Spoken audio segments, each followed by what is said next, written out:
Bonsoir à tous. Quel avenir se dessine pour le Mali? Éclairage dans quelques instants avec notre invité Pierre Diarra, malien, responsable de la formation missionnaire aux œuvres pontificales missionnaires, également chargé d'enseignement à l'Institut catholique de Paris. Après le putsch militaire du 18 août ayant conduit à la démission du président Ibrahim Boubacar Keïta, c'est un ancien militaire à la retraite qui a été désigné pour présider la période de transition de 18 mois. Un Premier ministre doit être nommé d'ici vendredi. La communauté des États de l'Afrique de l'Ouest, la CEDEAO, avait fait pression pour un retour rapide de civils au pouvoir en imposant un embargo aux Maliens déjà minés par la pauvreté. Mais il y a aussi l'urgence sécuritaire, avec depuis 2012 la montée en puissance du djihadisme, en particulier au nord. Malgré des opérations militaires internationales et un accord de paix, les violences se propagent dans l'ensemble du Sahel. On se souvient de l'enlèvement de Sœur Gloria, une religieuse colombienne dont on est sans nouvelles depuis 2017. Pour commencer, quelques repères géographiques. Le Mali est situé en Afrique de l'Ouest, dans la région du Sahel. Il est frontalier avec la Mauritanie, l'Algérie, le Niger, le Burkina Faso, la Côte d'Ivoire, la Guinée et le Sénégal. Sa population est d'environ 18,5 millions d'habitants, majoritairement musulmans, autour de 95%. Les chrétiens, eux, représentent environ 3% et l'animisme 2%. L'Église catholique est jeune. Les premiers missionnaires des Pères Spiritains sont arrivés au Mali en 1888. Pierre Diarra, bonsoir. Merci d'être avec nous. Bonsoir. Alors, vous êtes malien, vous vivez en France depuis de nombreuses années, oui. Mais vous retournez régulièrement dans votre pays. La dernière fois, c'était il y a tout juste un an. Oui, en septembre dernier, pour préparer avec les religieuses, le mois missionnaire. Alors, dites-nous un petit peu, comment est-ce que vous observez, vous, depuis ici, la crise qui secoue le Mali depuis ces 6 derniers mois? Est-ce que, qui a conduit à un coup d'État cet été, coup d'État militaire, est-ce que finalement c'est un énième coup d'État qui s'est joué? C'est le 4e coup d'État, on peut dire, mais en même temps, bien sûr, à chaque fois qu'il y a un coup d'État, les Maliens et d'autres personnes disent que ce n'est pas la bonne solution. Mais en même temps, quand on se trouve face à la situation politique, économique et autres du pays, on se demande pourquoi est-ce qu'on ne trouve pas de meilleure solution que d'être obligé donc, de renverser le pouvoir en place. Et quand on observe quand même les plaintes, les révoltes, les situations difficiles au niveau économique, les grèves, les gens qui ne sont pas payés, etc., on s'est dit, est-ce qu'on pouvait arriver à une meilleure solution que cela? Donc la situation est difficile à analyser, mais il me semble qu'il faut prendre en considération la souffrance des gens, la déception des gens, les gens qui essaient de trouver des solutions pour pouvoir se faire entendre et amener à de meilleures solutions. Par exemple, quand je prends la question de la corruption qui est souvent critiquée au Mali, on pourrait dire, s'il y a la corruption, il y a aussi des corrupteurs. Donc, la situation catastrophique qu'un certain nombre de manifestants ont signifié, qu'un certain nombre de dirigeants et des responsables, des gens qui aiment le Mali, qu'ils soient à l'intérieur du Mali ou ailleurs, c'est toujours une situation qui est difficile à analyser, mais c'est vrai qu'il y avait des tensions dans différents domaines, au niveau de l'économie, au niveau de l'administration et de la gestion du pouvoir, mais aussi au niveau de l'éducation et au niveau de la sécurité. Donc tous ces aspects font que finalement, on se demande toujours, est-ce que c'est la meilleure solution? Est-ce qu'on pouvait faire mieux?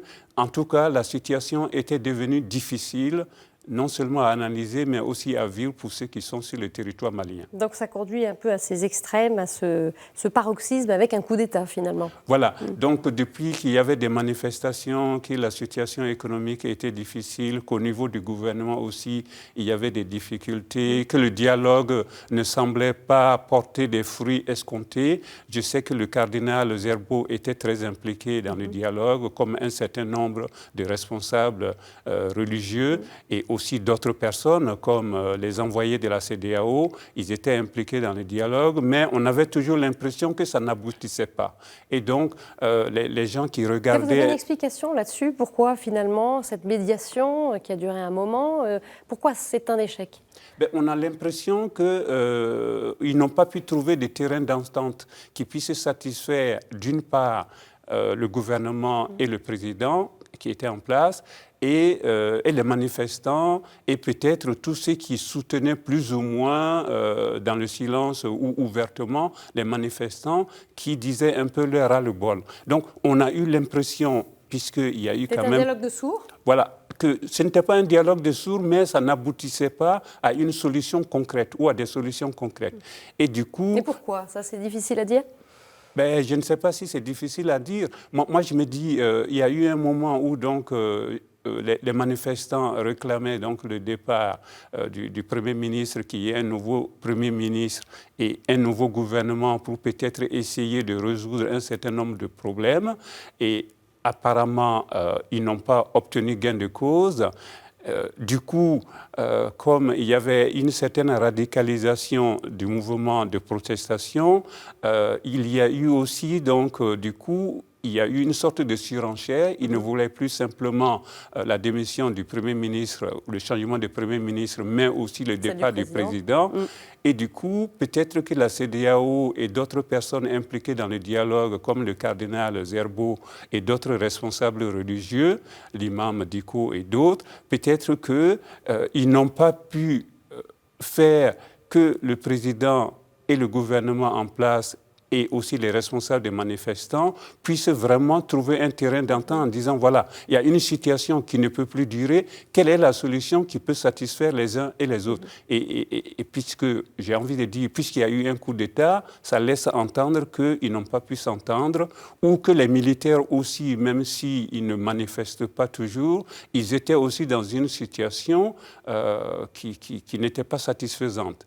J'ai entendu dire que certains militaires se plaignaient qu'on les envoyait donc au nord du pays pour aller combattre donc les forces de désordre ou les djihadistes, si on peut les appeler ainsi, ou d'autres personnes qui sont dans le nord et qui sèment donc l'insécurité dans le pays, qu'ils n'avaient pas suffisamment de moyens pour pouvoir combattre donc tous ces gens qui sont auteurs de l'insécurité. Donc il peut y avoir aussi des gens qui ne se manifestent pas forcément, qui ne disent pas forcément qu'ils sont mécontents, mais qui soutiennent, y compris dans le silence, des mouvements de protestation.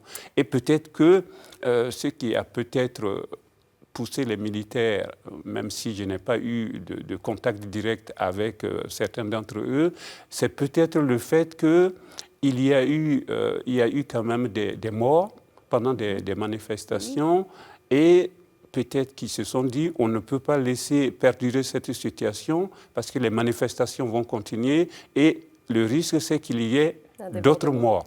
Et donc peut-être ils se sont dit il faut qu'on prenne notre responsabilité et qu'on arrête cette situation. Alors précisons effectivement que le cardinal Zerbo a rencontré à plusieurs reprises les militaires de la junte en les appelant à respecter leur feuille de route, à respecter leurs engagements, priant également pour eux. Finalement, on a peu entendu l'Église, une voix officielle, alors en dehors de cette médiation, mais qui était assez discrète du cardinal. Dites-nous pourquoi, est-ce que c'est par prudence? Comment est-ce que vous interprétez ce silence de l'Église à son plus haut niveau? Je sais que le cardinal a joué un rôle de médiateur et même de dialogue. Et il a appelé les différentes parties à dialoguer, ce qui est le rôle légitime de l'Église. Et au Mali, je sais que l'Église, les évêques en particulier, ont toujours choisi la voie du dialogue et encouragé les uns et les autres à dialoguer pour trouver des solutions. Et c'est un peu dans la tradition malienne de prendre le temps de s'asseoir, de discuter pour trouver une solution, même s'il peut y avoir toujours des insatisfactions, qu'on prenne donc la voie du dialogue. Et le cardinal a mis cela en avant, avant qu'il y ait le changement du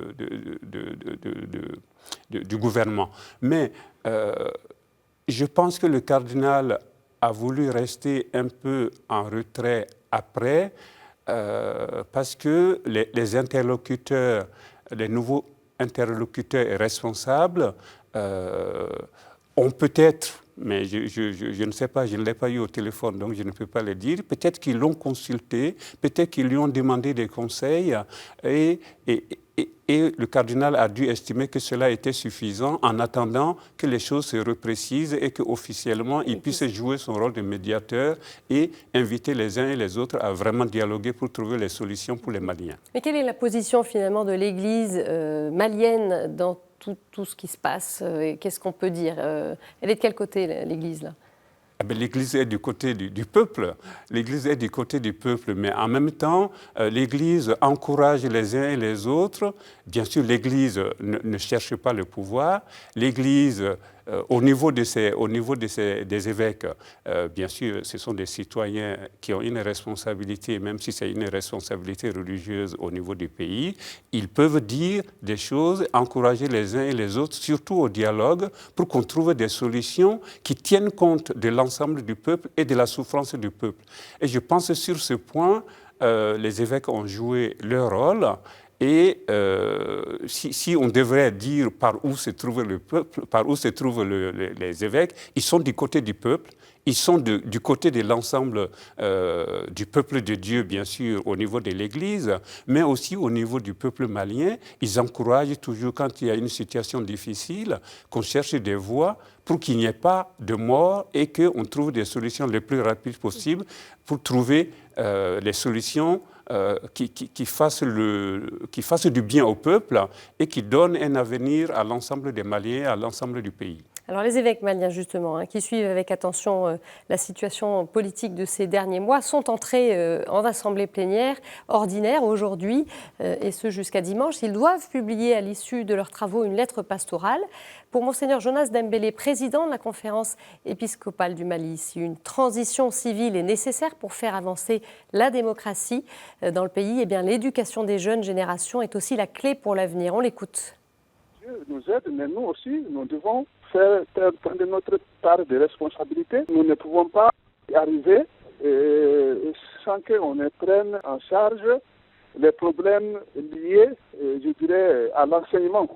C'est l'éducation au niveau du Mali. Les défis, ça fait déjà plusieurs années que nous n'avons pas pu terminer une année scolaire normale. Dans un pays où on n'arrive pas à former l'intelligentsia, comment vous voulez qu'on nous appeler à la question du développement, à réfléchir même pour asseoir la démocratie comme il faut. Donc, à travers les écoles, à travers la pastorale sociale et les centres de promotion humaine. Donc, nous sommes en train toujours de cultiver chez les chrétiens cet esprit d'ouverture en disant que le Christ est venu pas simplement pour les chrétiens, mais il est venu pour tout le monde.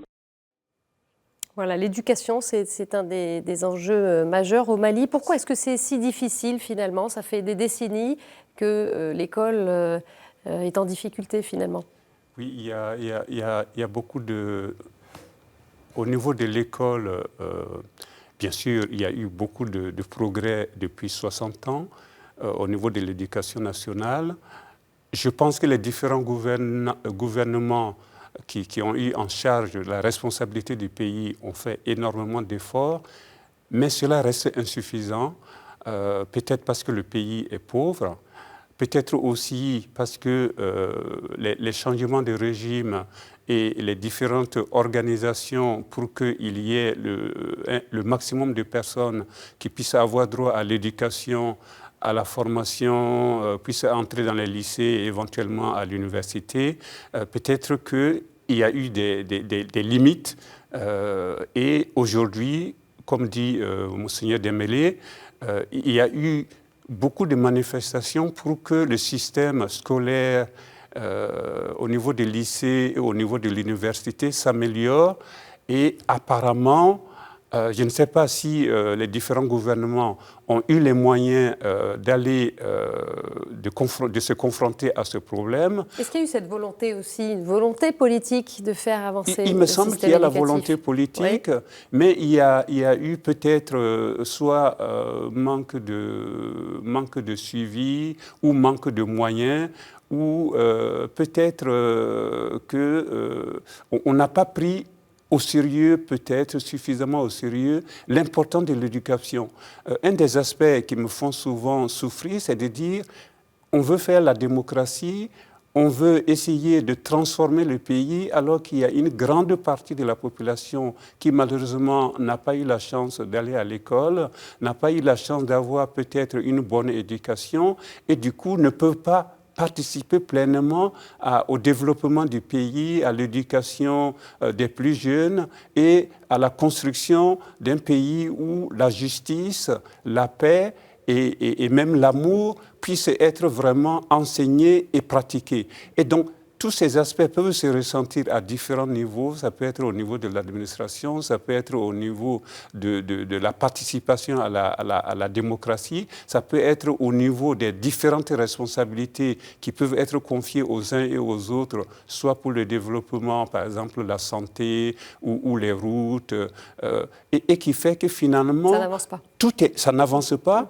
Et il me semble personnellement que c'est l'enseignement, l'éducation qui est vraiment le point le plus important si on veut que les institutions nationales, si on veut que le développement et tous les aspects qui sont nécessaires à la marche d'un pays puissent fonctionner correctement. Même au niveau de la justice, évidemment, il y a des aspects, bien sûr, on peut toujours se référer à des pouvoirs locaux, traditionnels et autres, mais souvent, il faut qu'il y ait vraiment une bonne éducation, une bonne formation au niveau de l'enseignement des lycées et au niveau de l'université pour que cela progressivement puisse rejaillir sur l'ensemble de la population et qu'on puisse vraiment faire fonctionner les institutions démocratiques. Et je pense que les évêques sont conscients de cela, ils font ce qu'ils peuvent au niveau de leur diocèse pour l'éducation, pour l'enseignement. L'Église est un acteur majeur. Voilà, hein. l'Église est un acteur majeur. Au niveau des différents gouvernements, peut-être que certains ont été dépassés par le nombre de jeunes et le nombre de populations qui n'ont pas eu la chance d'aller à l'école ou de rester suffisamment longtemps à l'école pour être formés. Et puis cette situation d'insécurité depuis de nombreuses années aussi a freiné le gouvernement dans ses choix et peut-être aussi dans ses ambitions et ses réalisations. Elle a entraîné des fermetures d'écoles, hein, cette situation. Il y a eu des fermetures d'écoles, il y a eu des endroits au Mali où les fonctionnaires, et ce n'est pas simplement au niveau de l'école, où des fonctionnaires ne pouvaient plus accéder donc à leur poste de responsabilité et faire ce que le gouvernement leur confiait comme responsabilité. Donc il y a eu toute cette situation qui peut-être, à mon sens, ne dépend pas totalement des différents gouvernants, parce que quand il y a de l'insécurité, comment vous voulez envoyer des enseignants dans des lieux où facilement on vient attaquer l'école, on vient s'en prendre aux enseignants. Donc il y a toute cette situation qui fait qu'on se retrouve dans des difficultés énormes, au moins au niveau de l'enseignement et de l'éducation nationale. Et on en parle justement de la sécurité du Mali qui est en crise depuis 2012, lorsque les djihadistes islamistes et les groupes rebelles ont menacé d'envahir l'ensemble du pays. S'en est suivi un coup d'État militaire. La France est alors intervenue militairement. Ainsi, le 1er août 2014 a été lancée l'opération Barkhane. 5100 militaires ont été déployés dans la région Sahel et Sahara. Une présence pour des raisons historiques, puisque le Mali, on le sait, est une ancienne colonie française devenue indépendante en 1960. L'opération Barkhane, elle lutte aujourd'hui contre les groupes armés terroristes. On va à nouveau entendre la parole de Monseigneur Dembélé, pour qui justement l'instabilité sécuritaire est la priorité numéro 1 pour l'avenir du Mali. On l'écoute. Les urgences, c'est bien la question sécuritaire. Donc pour nous, c'est la priorité des priorités. Pour pouvoir parler de développement, il faut que nous puissions être dans un espace sécurisé. Il n'y a pas eu jusqu'à présent des attaques ciblées contre les chrétiens, même si nous sommes minoritaires.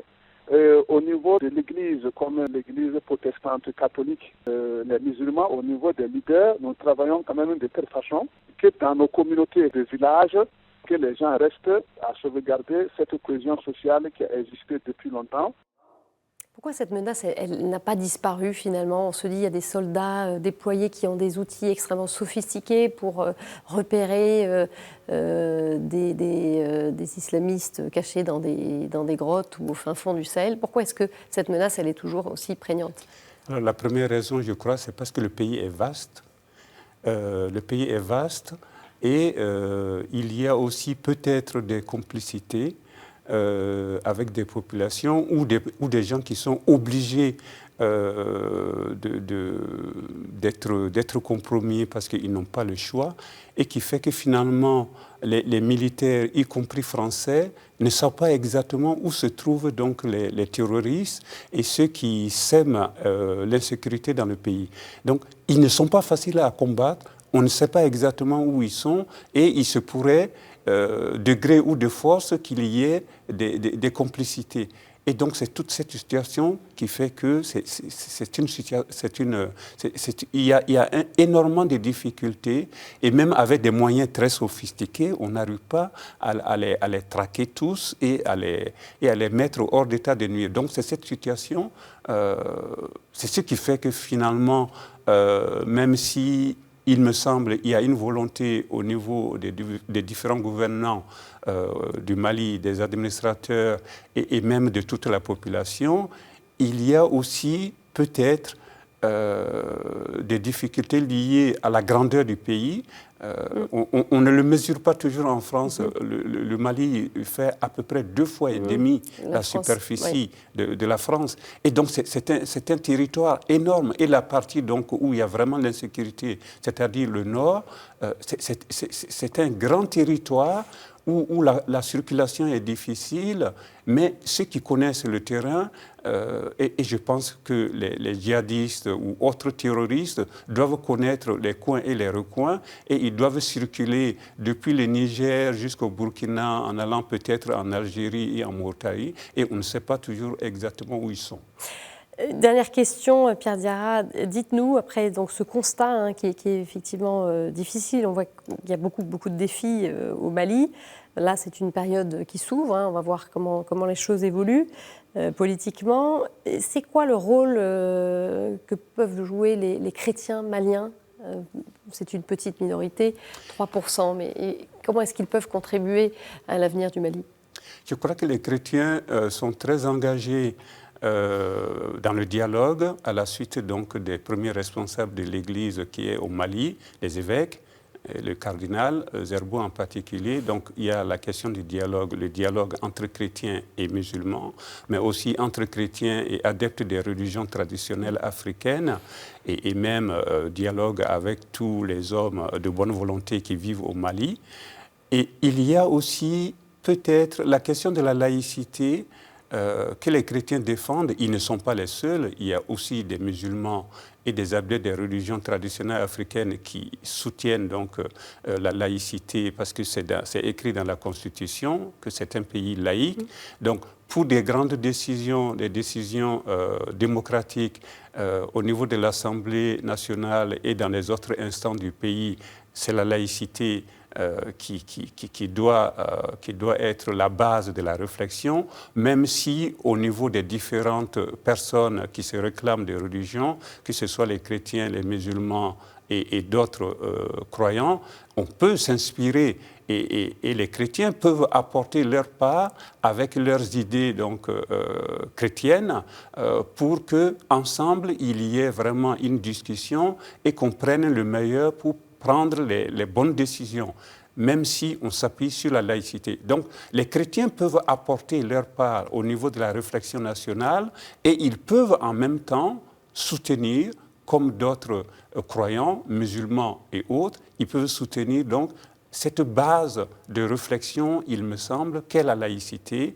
même si, bien sûr, elle est à comprendre de diverses manières, et je pense au niveau du Mali, elle est sûrement à comprendre autrement que peut-être la manière dont on peut comprendre cette laïcité en France, même si je sais qu'en France aussi, il y a diverses conceptions de la laïcité.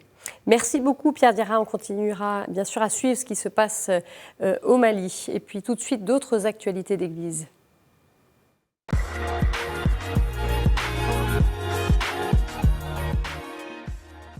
reste dans la région sahélienne avec le Niger qui est confronté à de graves inondations, conséquence du changement climatique et de la destruction de la savane. La crue du fleuve Niger fin août a fait 71 morts et plus de 350 000 sinistrés dans le pays. L'archevêque de Niamey, Monseigneur Laurent Lompeau, tire la sonnette d'alarme. La plupart des villages le long du fleuve Niger sont sous l'eau. Cela a causé d'énormes dégâts pour les champs, les cultures de riz, sans parler des pertes humaines. C'est un coup dur pour notre pays, menacé par le terrorisme et les crises alimentaires à répétition, a-t-il déclaré. Les inondations touchent également le nord du Nigeria, frontalier du Niger. La Caritas locale vient en aide aux victimes, mais les moyens à disposition ne sont pas suffisants. Monseigneur Lompeau lance donc un appel à toutes les personnes de bonne volonté pour soutenir le travail de l'Église.